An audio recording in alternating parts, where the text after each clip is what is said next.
Selamat siang untuk semuanya. Di sini saya sama rekan saya Riki mau mempraktekkan tata cara pengiriman folder melalui kabel LAN. Pertama kita siapkan dulu kabel LAN. Habis itu kita hubungkan kabel LAN ke komputer pertama ke komputer kedua yang ada samping saya ini. Setelah terhubung, mari kita mulai pengettingannya. Berhubung saya tidak punya laptop pengerjaannya, jadi saya lakukan di warnet. Pertama kita masuk control panel, kedua kita klik network and internet, dan selanjutnya download and sharing center. Setelah ini kita klik local area connection, kita klik properties, dan di sini kita memilih internet protocol version 4. Nah, di sini jangan lupa ininya di setting untuk menghubungkan ke komputer keduanya atau komputer yang terhubung dengan kabel LAN tadi. Kita klik OK. Setelah ini kita masuk ke change advanced sharing, dan di sini jangan lupa semuanya harus on. Turn on network discovery-nya, turn off printer sharing-nya, dan ini untuk bagian password harus off, dia nggak boleh on, kita set. Nah, setelah ini kita masuk ke komputer selanjutnya untuk penyetingan yang sama. Sekarang kita masuk ke komputer 2. Kita klik network setting, kita sesuaikan dengan yang saat tadi, klik local area net connection, kita klik properties, kita jangan lupa kita pilih version 4, klik properties. Version 4, klik properties. Habis itu karena di sana tadi 9, di sini dibedakan menjadi 7, 192, 168, 107. Jadi kita klik OK, close, masuk ke change advanced sharing, dan jangan lupa semuanya ini on kecuali passwordnya itu harus off. Nah, kita save change. Oke, baru kita mulai pengiriman. Pertama kita buat folder baru untuk mendeteksi, untuk mengecek. Kami beri nama folder barunya adalah Riki dan Faisal. Oke, untuk pengiriman kita klik kanan, klik properties, sharing, share. Kita buat di sini adalah everyone. Jangan lupa permissionnya diganti dengan Redwell. Klik share. Sudah terkirim, coba kita cek ke komputer yang pertama tadi.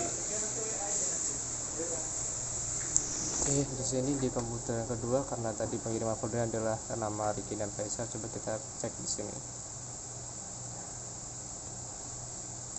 Di sini masuk ke COM 1. Karena di sana tadi komputer 2, sini COM 1. Kita coba cek. Nah, di sini udah muncul file yang dikirim dari saya. Coba kita kirim. Salam sejahtera untuk kita semua, semoga tetap dalam keadaan sehat. Pada video kali ini saya akan mencoba mereview sebuah program yang dibuat oleh salah satu dosen saya yang menjadi tugas pada video kali ini, yaitu di sini saya menggunakan dua aplikasi. Yang pertama Microsoft Office Access 2007 dan Microsoft Visual Studio, yang dimana nanti jika ingin kita kembangkan, hasilnya bisa dipergunakan oleh pihak sekolah, bagi yang membutuhkan, perkantoran ataupun yang lainnya. Nah, sekarang tampilan yang akan kita hasilkan nantinya yaitu menjadi seperti ini. Nah, langkah membuatnya kita harus memerlukan atau mendesain database di Microsoft Access guna untuk mendeklarasikan ke Visual Studio nantinya. Pertama, kita buka Microsoft Access.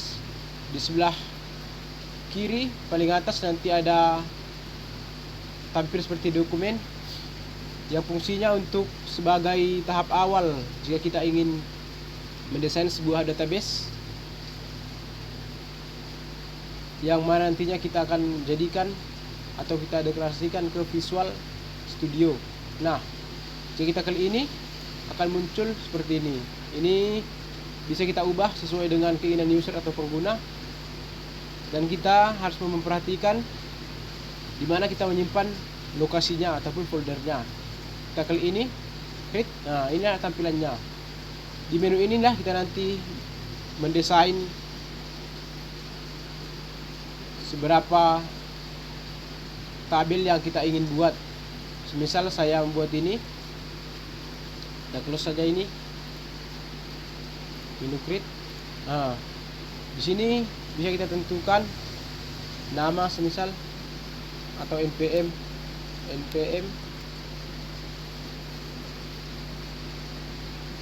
kelas, ini hanya sebagai contoh, dan email.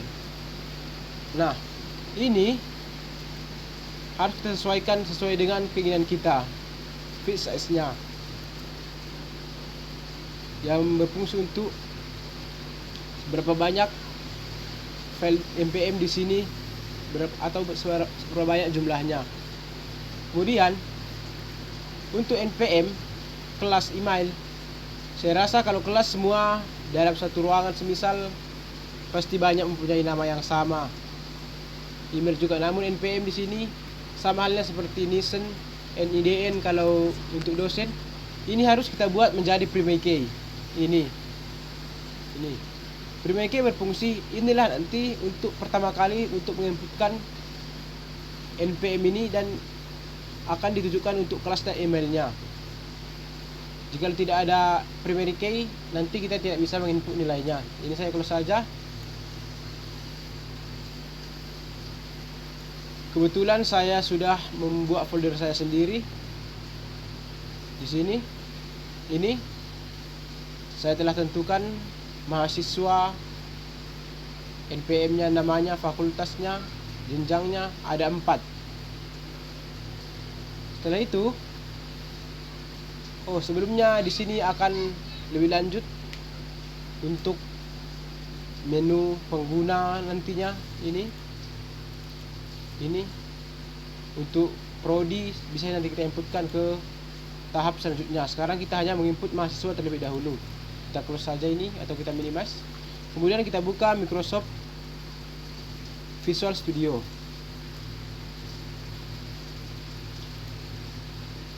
Nah, inilah tampilan awal Microsoft Visual Studio. Di sini ada 6 recent project, yang mana nanti akan saya pakai project yang bernama ini Sinaga. Terus dulu. Yang akan saya pakai nanti adalah project Sinaga.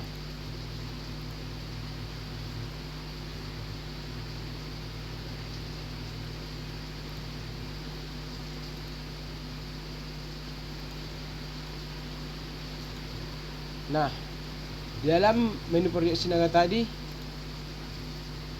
saya ulangi biar kita sama-sama mempelajarinya atau mengereviewnya di mana-mana saja. Di dalam project Sinaga ini kita klik. Ini hasilnya. Di dalam tampilan ini adalah hasil dari pengkodingan dari ini semua. Ini, maka tampillah form seperti ini. Di sini saya akan menjelaskan sebagian apa fungsi coding ini. Sebelumnya saya belum terlalu menguasai materi ini, karena ini hanya untuk mengreview bagaimana, apa, seberapa besar gunanya, seberapa perlunya ini. Itu yang akan kita bahas di sini.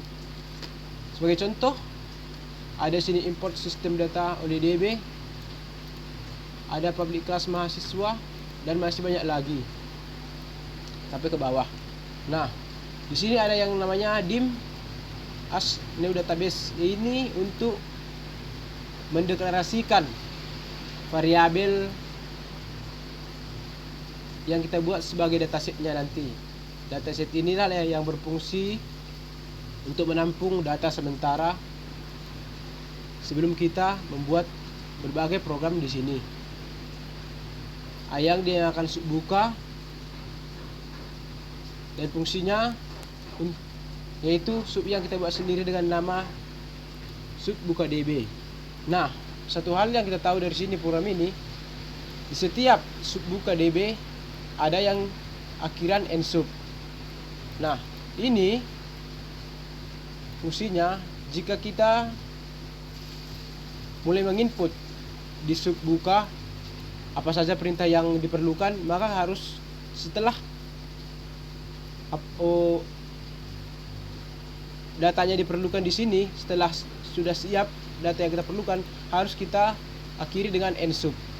Berarti inilah akhir dari isi dari sub buka ini.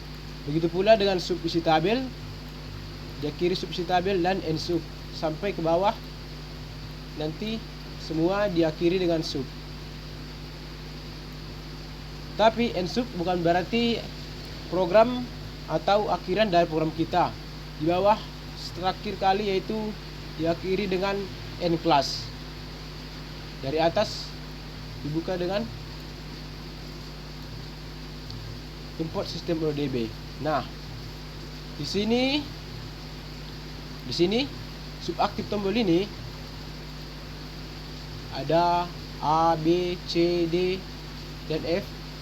Ini adalah fungsinya. Jika kita menginputkan ini dan dibaca di sini, maka tampillah ini.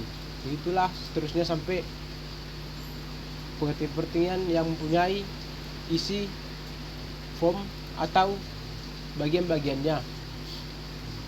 Dalam video kali ini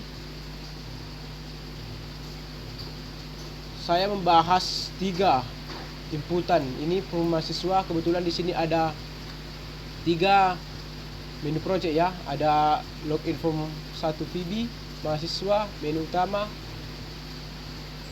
Kemudian saya akan menjalankannya. Apakah program ini memang sudah bisa dijalankan, sudah bisa diinput pengguna atau belum? Saya jalankan. Nah, demikian. Ini tampilan ini adalah hasil dari di sini tadi. Hasil dari pengkodangannya. Jika saya klik tambah ini, maka tombol tambah, edit, simpan, hapus keluar, otomatis tidak akan bisa.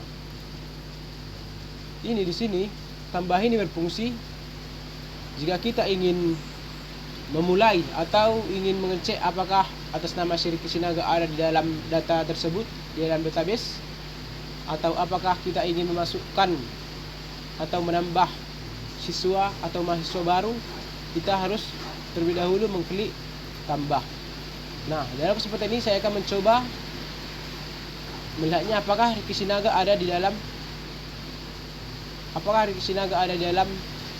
tabel demikian. Saya klik npm-nya, enter.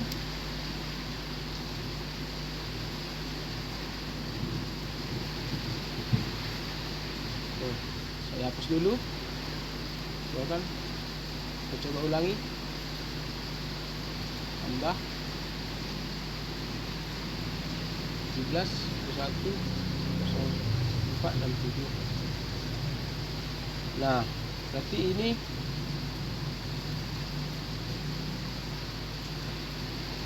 tambah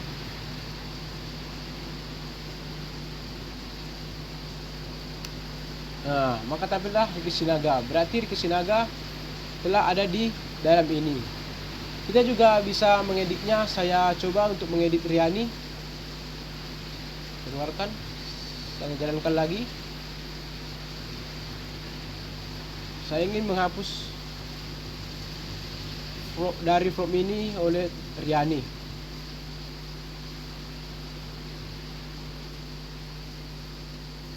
Ini saya enter.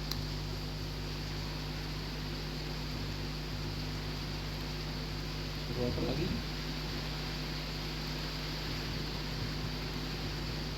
17 11067 atas nama Riani. Nah, saya akan hapus.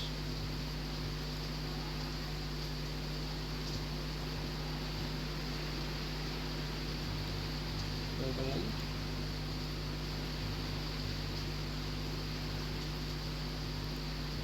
(17 11067)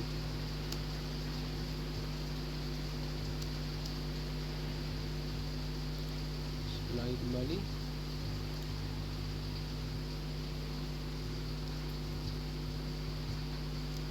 Nah, Riani akan tampil ilmu komputer jenjang D3 dan manajemen informatika. Setelah ini dikeluarkan, saya akan menampilkan form dari menu utama ini ke tahap selanjutnya, yaitu dengan mengklik, atau saya dulu menu utama saya tampilkan. Nah, inilah hasil penggabungan dari mahasiswa, menu mahasiswa dan menu utama. Di master data ada data mahasiswa, data dosen, data mata kuliah. Di KRS dan KHS kita bisa mencetak input KRS, cetak KHS, dan ada input nilai siswa. Di master data ini akan ditampilkan berbagai data-data. Jika di master data tidak ada data mahasiswa, maka programnya tidak akan berjalan. Dan ini adalah hasil programnya. Saya coba menjalankan.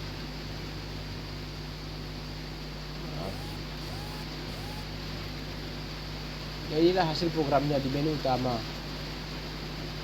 Kita coba codingnya.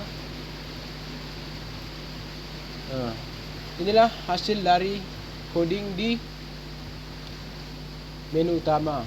Kemudian jika kita ingin memanggil atau mengetahui apakah bisa menginputkan nama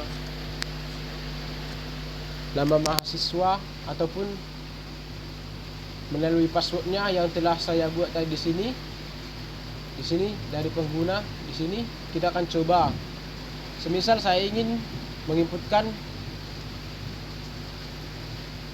passwordnya 221298 sebagai mahasiswa. Kita coba. Saya ganti main projectnya. Saya ganti menjadi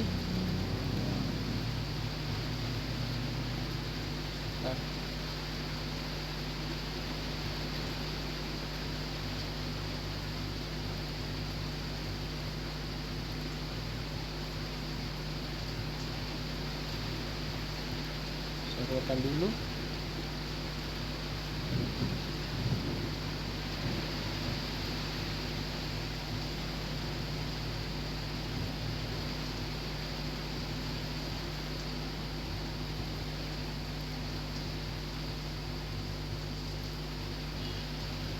Saya coba buat lagi yang utama. Saya ganti projectnya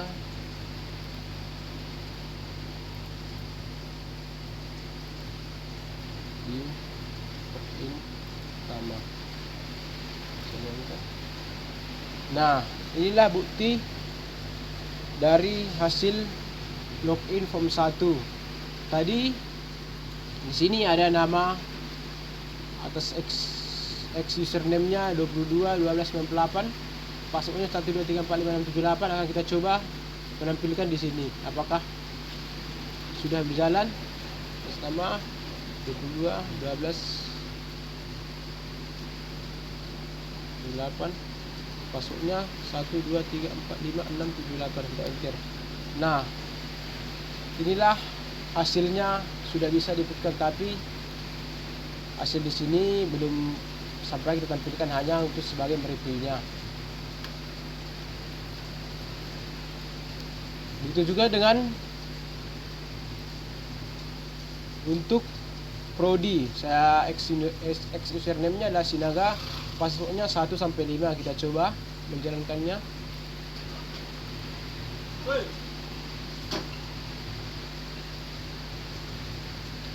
Atas nama Sinaga. Username-nya 12345. Enter. Nah, tampil sedemikian master data, data mahasiswa, dan nilai. Di sini